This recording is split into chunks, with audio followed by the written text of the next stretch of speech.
Hello and welcome to Against the Storm patch 0.61, the Guidance and Lore Update, Part 1. In this update, we are getting beginnings of one of the final features on the roadmap, something they've been working on since the Steam release about a year ago, and that is a system that extends the tutorial beyond those first two towns, those optional first two towns that are the tutorial towns, that can help you with some of the more advanced systems as you get to those in your adventures throughout the game. And so they've implemented this as part of another feature. In this update, we will get access to a home in the Smoldering Citadel that we can decorate with rewards from different deeds and things. And visiting us at that home is our Aunt Lori. Aunt Lori serves as sort of a little bit of an AI guide and will give us, will answer questions based on things we dealt with in the previous town, or various questions that we can sort of ask her, not in such a way as like a chat GPT kind of ask. It seems like these are pre-configured questions or canned questions, and so but it serves as a way for you to go to a place in the game and get additional information about some aspect of the game, whether that's in-universe, so it'd be more of a lore thing, or game level, so it'd be more of a tutorial thing. And it's supposed to serve as a guidance to us in our adventures, so that we can understand things like maybe blight, or once we get into the prestige systems, how the prestige works, maybe. It seems a little, I don't know, weird isn't the right word. It seems a little different than the rest of the game to me. To some extent it's supposed to be. But I guess maybe some of what we'll learn with this is who exactly this Aunt Lori is. Other than being the Queen's Hand, as is indicated here on the dialogue you can see on the screenshot on the screen here. Which does, I guess, open up a little more lore as to who we are. We're the nephew or the niece of the Hand of the Queen. I don't know. I'm not 100% sold on this new feature yet, and so I will have to get into it and play it and unlock it. And that's one of the things, is that this does not unlock until you complete one successful town after the tutorial. But for those of us who have played many successful towns, or any towns, actually I don't even know if they have to complete it successfully. I think you have to complete a town after the tutorial towns. But for those of us who have many towns under our belt, it's not unlocked yet. It doesn't unlock until after we complete one more. So I can't even go in there and show it to you without playing through a town. And in order to play through a town, I'm going to record it. So, that's going to be the next mini-series. So we'll actually look at this feature in person at the end of the next mini-series, which reminds me that the next mini-series will not start on Friday. In fact, it will start on Sunday this week. That's largely because of Steam Next Fest and the fact that I am looking at demos and things that are available on Steam during Steam Next Fest. And as we've done, at least during some of the Steam Next Fests in the past, we've delayed the Against the Storm town until after the Steam Next Fest review, I guess, is done. So, but back to this. I guess I may have a different opinion, or an actual opinion, perhaps, after I experience it a little bit. But just by the description in the patch notes, I'm not entirely sure that I'm sold on the idea, on the concept yet.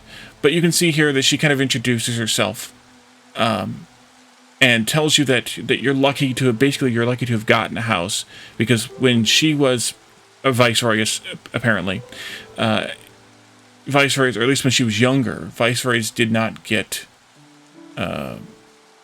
houses unless they were very high ranking. And again, now that we're in the prestige ladder and if we open this up, then you could argue we are a high ranking viceroy at that point, but presumably you're unlocking this when you're still playing as settler. So there's a little bit of imbalance, I guess, in the way that the wording works. But again, the people who've been playing this for a year or two now are in a different place than the people that are intending to use this extensively. But it is a place that we can do a little bit of customization and decoration, or at least collection of things that symbolize how much advancement we've done through the game, other than the construction in the Citadel interface. Which reminds me that it would be really neat to have those buildings get bigger or more grand as you unlock more and more levels within each of those categories in the upgrades tree. But I digress. I had mentioned that at some point in the past. So she will give us also the ability to ask various questions.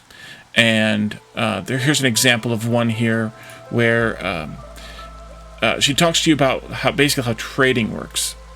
Presumably trading as if you're in the town, and maybe you didn't trade at all in the previous town. So now you get the ability to talk to her about how trading works.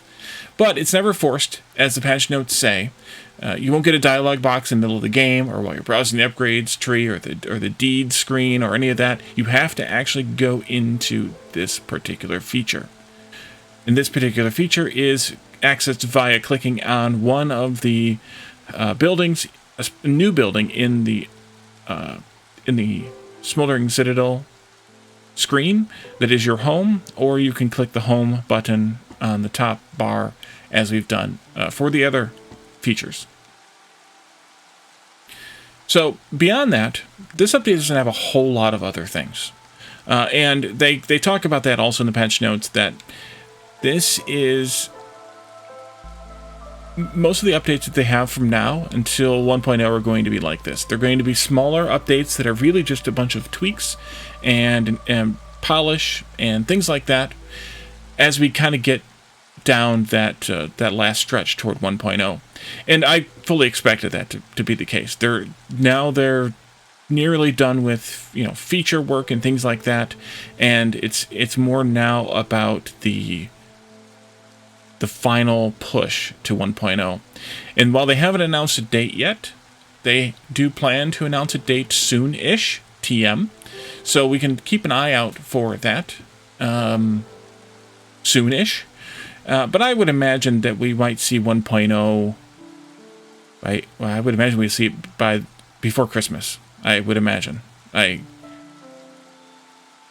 2 more months, I would say, at most, and we might see a 1.0. I would be surprised if it goes into the next year, but maybe just barely. Maybe January. I think that they'll want to have it released before people start taking time off of work or school for Christmas, New Year's break, things like that. So I think we'll see it before then, but I could be wrong. So the other new feature in this update, besides this, are a bunch of UI changes. The first of which is a UI change to the warehouse panel. Now you can toggle back and forth between 2 different views. You can go to the list view, which was newly added in the last update, I think it was, or you can go into a grid view like you see here. You can still access all of the features of the list view via the grid view. You just have to do it by clicking on the item, and then you get a little pop-up dialog box kind of thing, or a tooltip basically, that pops up around or above that icon and gives you the options to change as you would in the list view. So whichever one is more comfortable for you, by all means, use the one more comfortable for you. But that is one of the new UI changes. Another one is they've added the ability to completely disable buildings. There's now a new button where the move button normally is, that is called deactivate. And that will remove all workers from the building. That will deprioritize all access to haulers. So I think they'll still go there. I think the patch notes say they'll still go there. I'm not seeing it right now, but maybe I'll notice it in a little bit. But they will not go there on any sort of priority. So they'll have to be bored before they go there. Bored otherwise. And then once a building has been deactivated, it has this little sleep icon, as you can see here on 3 or 4 of the buildings in this image. It has this little sleep icon telling you that it is deactivated, so you can see that, which I think is good rather than having it be, showing the warning that there's no workers in it. That way you can kind of see that.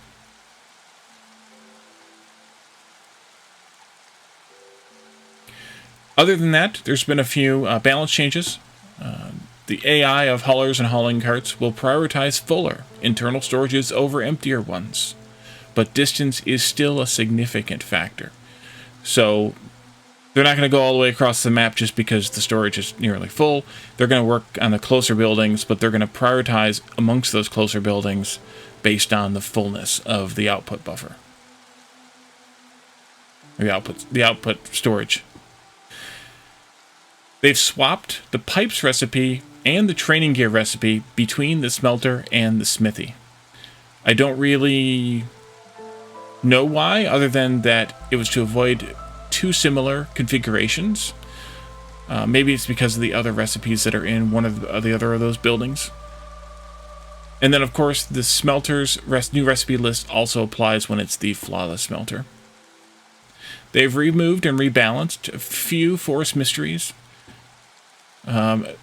Most notably, the shifting paths forest mystery is gone, and the unnatural erosion forest mystery is now a hostility 4.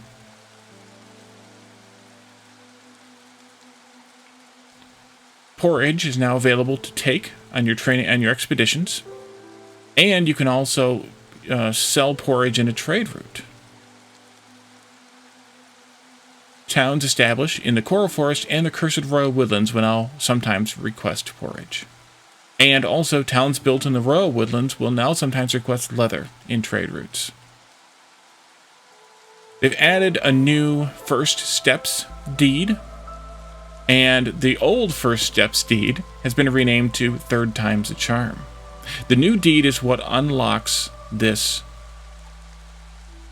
new feature, the new house feature.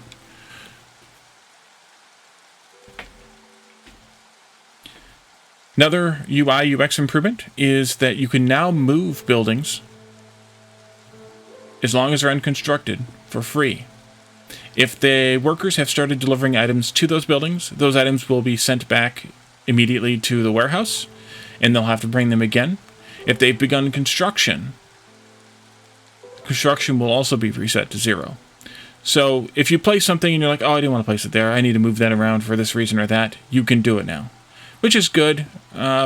Instead of having to cancel it and then rebuild it, it's a little bit of this or that. Like, it's not really a huge deal, but it's a little bit of a nice thing. So I'm glad they added it. And you can also, by the way, deactivate construction sites, not just production buildings. So if you've placed a construction site down or a building site down, and you don't want to build it right away, you just want to use it as a placeholder or hold the place for that building when you're ready to build that building, you can deactivate the construction now as well.